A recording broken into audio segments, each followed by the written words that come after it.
Hi guys, I'm Hayden Clarkin, the Transit Guy. I am really honored to be joined by Conchetta Bencavanga, the director of the New York Transit Museum. We are going to talk all things holiday trains, what makes this beautiful museum tick, and everything involved. So are you ready to get started? Let's go. Let's go.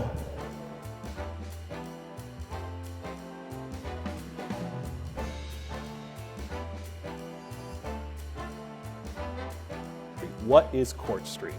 So welcome to the Court Street subway station. This was a 1936 IND subway station, which ran the Double H Court Street shuttle, which went from here to Hoyt-Schermerhorn and back. Hoyt-Schermerhorn Station is known, among other things, as the place where Michael Jackson filmed Bad. Yeah. Only operational from 1936 to 1946, and then it was taken offline due to low usage. One of the interesting things about New York City transit history is that up until 1940, there were 3 separate companies, and they had their own plans to build things out. So there literally could be, a la downtown Brooklyn, subway stations around the corner from one another. Yeah. So this one was not really heavily used, and so it was brought offline in 1946 and kind of mothballed, really, until the 1970s and the approach to the US bicentennial.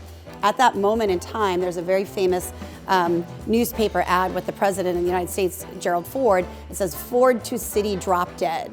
So it's very iconic. And the city was in the midst of a huge fiscal crisis, and it happened in 1976. So there wasn't a lot of money to celebrate the bicentennial. This group of transit employees, literally just transit workers, said, hey, you know that Court Street station? Can we get permission to open a temporary transit exhibition? And for whatever reason, we don't know why, but we're very thankful, they said yes. So this was only ever supposed to be open from July 4th, 1976 till Labor Day, 1976.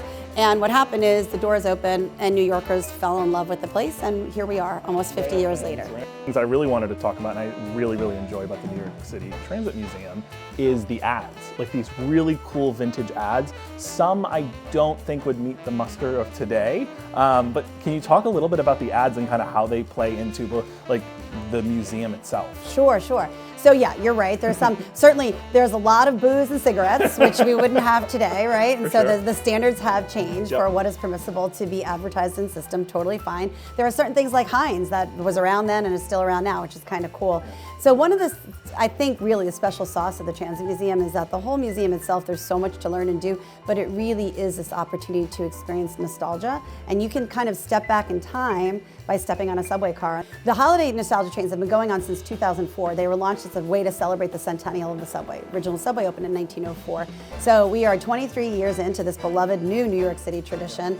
And what we do is basically, and the Transit Museum is committed to doing this throughout the course of the year, we believe in being a museum without walls, which means that if we have the ability to take our most precious thing and bring it out to the community, then that's what we're going to try and do. And so this year, for 5 of the Saturdays between Thanksgiving and the end of the year, we brought trains out into the system, and basically you can go on the website, the New York Transit Museum website, and you can see the schedule, but it starts on at the F train stop on 2nd Avenue and kind of goes up. You can hop off at Washington Square, you can hop off at Bryant Park, you go to Rock Center. We don't really care where you go, but you can travel back in time as you travel through New York City in the holidays, because there is no more magical place than New York in December. And Santa's going to be on the train because skyscrapers are tough for sleigh. Well, I don't know. Maybe. We'll have to see. We'll have to see who's been naughty and nice who gets on the train. So.